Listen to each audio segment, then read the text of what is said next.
limite da paródia nos quadrinhos, Panini e JBC promovem disputa no Anime Friends e tudo que envolve a vinda de mangakás a eventos no Brasil. E mais, treta pelos direitos autorais de Dragon Ball depois da morte de Akira Toriyama. Vem com a gente que o nosso giro começa agora.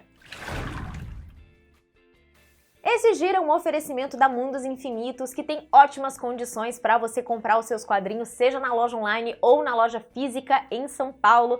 Essa semana está tendo promoção de 15% de desconto já aplicado aos produtos e ainda 15% extra de cashback, aquele dinheiro de volta para você usar na sua próxima compra lá na loja da Mundos Infinitos. E a novidade para apoiador do Fora do Plástico é você que nos apoia na faixa de apoio de a partir de R$ 25, recebe esses mesmos R$ 25 de desconto nas suas compras acima de R$ 120 no site da Mundos Infinitos. E isso tudo é cumulativo com esse desconto de 15% que já está aplicado aos produtos até amanhã, segunda-feira, dia 22 de julho. E esse desconto para os apoiadores, né, essa condição especial para os apoiadores, ela vai mudar todo mês. Então, isso tudo que eu falei está valendo até o dia 31 de julho. Confira todas as promoções da Mundos Infinitos, confira essa nossa parceria em mundos.vip/FDP. Um artista que misturava Tintin às pinturas de Edward Hopper foi condenado em um julgamento na França em segunda instância, depois de ter sido processado pelos detentores dos direitos autorais do Hergé.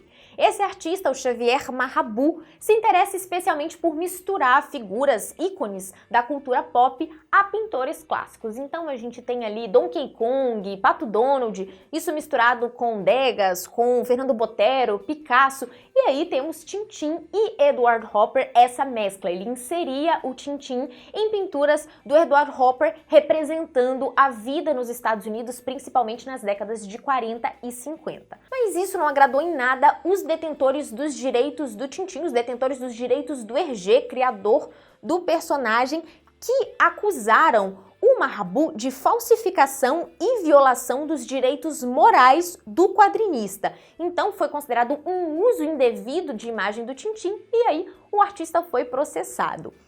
Na primeira instância, o Xavier Marabou conseguiu ganhar. A justiça entendeu que o trabalho dele era uma paródia, que existia uma intenção humorística ali naquela mistura de universos, juntar Tintin com as pinturas do Edward Hopper. Lembrando, gente, que a paródia é prevista tanto na lei francesa quanto na lei brasileira de direitos autorais como uma exceção aos direitos do autor. É possível usar um personagem que esteja protegido pela lei de direitos autorais, tanto que aquele uso seja para uma paródia. Só que os detentores dos direitos do Hergé recorreram e aí, na segunda instância, o artista, o Xavier Marabou, foi sim condenado a pagar uma indenização de cerca de 20 mil euros pelos danos aos herdeiros do Hergé, e o artista também teve que remover da rede todas as imagens que fizessem essa mescla, né? Todo esse trabalho que ele havia feito antes.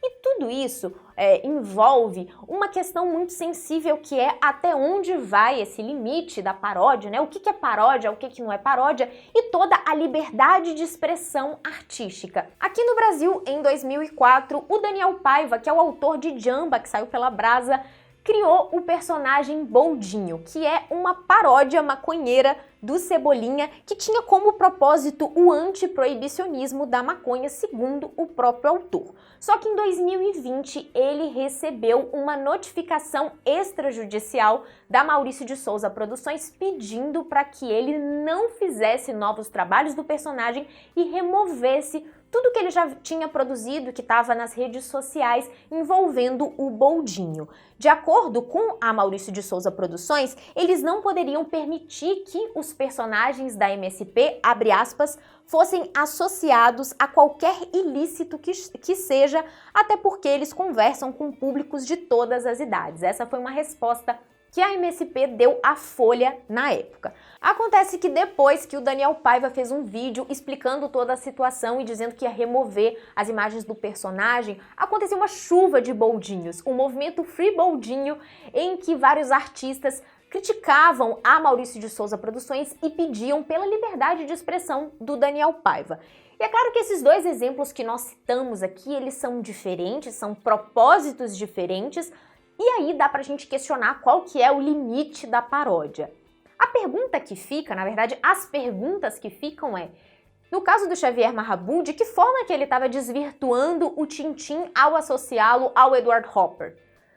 No caso do Boldinho, será que se todo o material que foi feito do personagem foi veiculado para leitores adultos, como o Daniel Paiva alega, existia mesmo a chance de ele ser confundido com o Cebolinha da Turma da Mônica? Ou era uma paródia que era muito clara? Então todas essas questões que envolvem direitos autorais, que envolvem paródias, e envolvem também artistas versus empresas, dão muito, mas muito pano pra manga. Podemos dizer que o Clamp foi o assunto do Anime Friends 2024. Duas editoras, a Panini e a JBC, fizeram anúncios de obras do grupo de mangakás no evento desse ano. Para você que não é muito do mangá, o Clamp é responsável por várias obras de sucesso, entre elas o clássico Sakura Card Captors, e várias dessas obras foram lançadas pela JBC aqui no Brasil. Pela JBC e pela New Pop, mas principalmente pela JBC, que tem o dobro de publicações do Clamp do que a New Pop. Eis que uma nova editora entra na jogada, porque nessa semana a Panini, no seu painel do Anime Friends, anunciou a republicação de 2 mangás do Clamp que já tinham sido lançados aqui no Brasil pela JBC no início dos anos 2000. X e Tokyo Babylon. X vai sair por aqui numa edição absoluta nos mesmos moldes de uma versão lançada recentemente no Japão chamada de Clamp Premium Collection e deve começar a ser publicado a partir do primeiro semestre de 2025. Já Tokyo Babylon tem previsão para ser lançado ainda em 2024. 2 dias depois, a JBC anunciou também no Anime Friends a publicação de outros 2 mangás do Clamp, X-Holic e Guerreiras Mágicas Ray Earth, que são obras que estão retornando ao catálogo da JBC, só que agora num novo formato, o da Clamp Premium Collection. Essa parece que foi uma forma da JBC até se posicionar, até de mostrar que tem interesse ainda pelo Clamp, até porque eles não deram prazos para esses anúncios. Um detalhe interessante é que essa divisão de editoras também acontece no Japão. O formato da Clamp Premium Collection é dividido entre Kadokawa e Kodansha. A Kadokawa publica Tokyo Babylon e X, e a Kodansha publica X-Holic e Guerreiras Mágicas. Então, a divisão entre JBC e Panini, de certa forma, reflete algo que já acontece lá fora também. Ainda sobre o Anime Friends, nós tivemos os anúncios de 2 quadrinhos nacionais de sucesso na internet que vão ser lançados em formato impresso.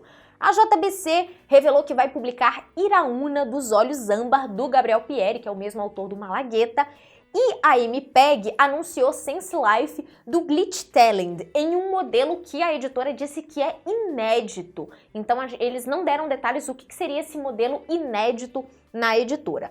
Iraúna acompanha uma jornalista especialista em assuntos sobrenaturais, a Irene Nogueira, e tem capítulos publicados em várias plataformas diferentes, como no Tapas, mas também dá para ler no Twitter. Já Sense Life é publicado desde 2020 e já acumula mais de 1 milhão de visualizações no Flip-Through. Na história, o Noah é um garoto pacato que fica tentando encontrar um propósito para a vida até que ele conhece um outro rapaz, o Caleb, que é um dependente químico que tem uma grande recompensa por sua cabeça. É muito interessante ver esse movimento das editoras de abraçar essas obras que já estão sendo lançadas e que já estão tendo sucesso nas redes sociais, principalmente quando a gente está falando de material nacional, né? Uma matéria da revista japonesa Weekly Toyo Kezai trouxe à tona a disputa pelos direitos autorais de Dragon Ball depois da morte do Akira Toriyama no início desse ano. No ano passado, evidentemente antes da morte do Toriyama, aconteceu o desligamento do ex-chefe de departamento de Dragon Ball na Shueisha, o Akio Yokushi. Fora da Shueisha, o Yokushi criou uma nova empresa, a Capsule Corporation Tokyo, e o nome não é à toa, tem a ver mesmo com Dragon Ball, com o objetivo de gerenciar carreiras, gerenciar criadores e direitos de propriedade intelectual.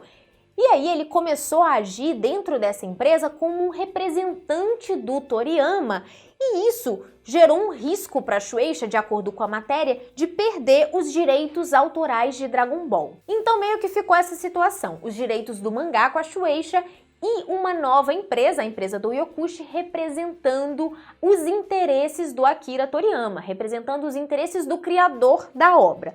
E a morte do Toriyama aconteceu no meio dessa situação, aconteceu no meio dessa disputa por direitos que, abre aspas, continua conturbada e ainda não foi resolvida, nas palavras de um funcionário da Shueisha que conversou, que foi fonte dessa matéria da revista japonesa.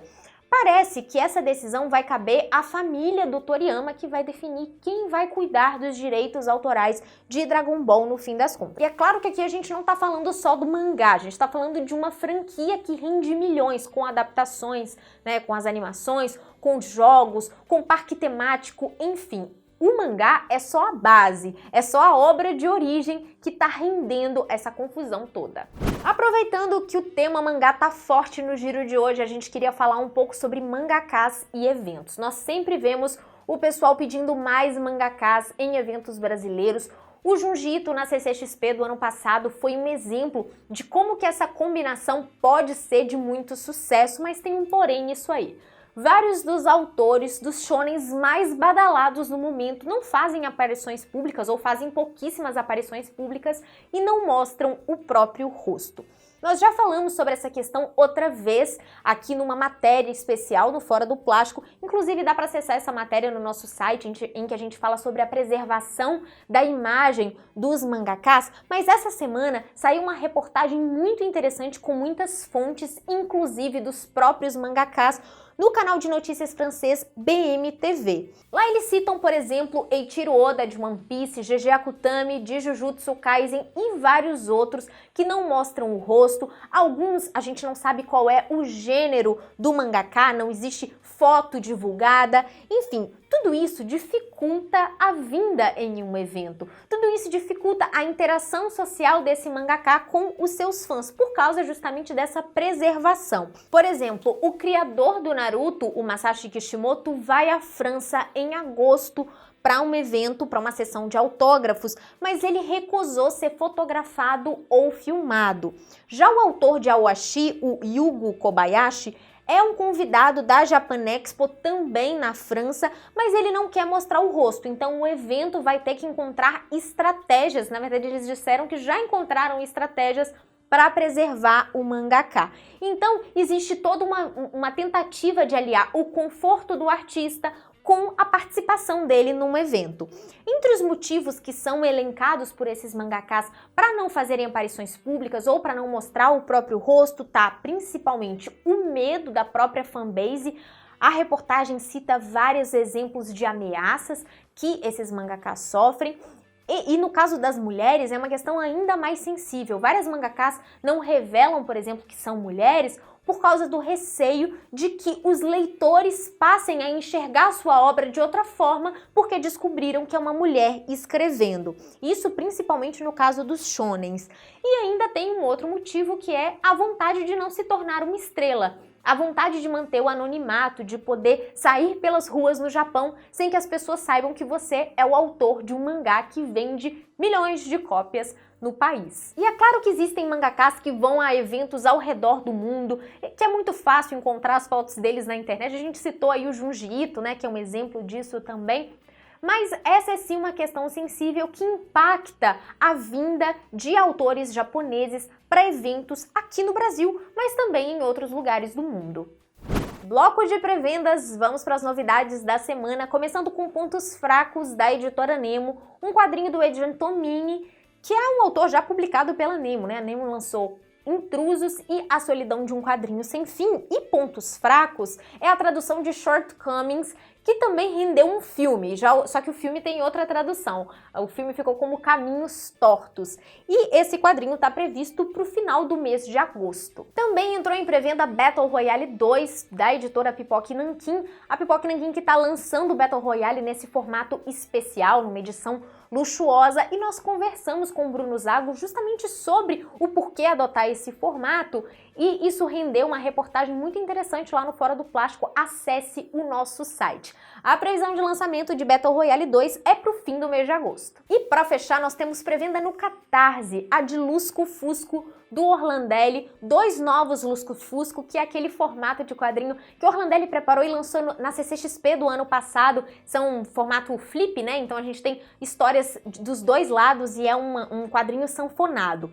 As 2 novas histórias do lusco-fusco são Este Lugar Não Está no Mapa e Coloquei Minha Tristeza em uma Garrafa. A previsão de lançamento é para o mês de setembro e você pode apoiar esse quadrinho até o dia 23 de agosto. O giro de hoje fica por aqui. Obrigada pela sua presença, pelo seu like, pela sua inscrição aqui no nosso canal e também no nosso canal do Telegram. Lembre-se sempre que o nosso canal do Telegram é o melhor jeito de você ficar por dentro de tudo que acontece no Fora do Plástico. A sua inscrição lá é totalmente gratuita.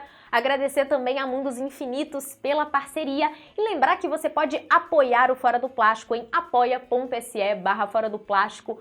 E ser apoiador do Fora do Plástico rende muitas coisas boas. A gente falou do desconto especial de apoiador na Mundos Infinitos hoje, né? A gente comentou sobre isso no inicinho do giro, mas tem muitas outras recompensas que fazem valer muitíssimo a pena apoiar o Fora do Plástico. Até a próxima!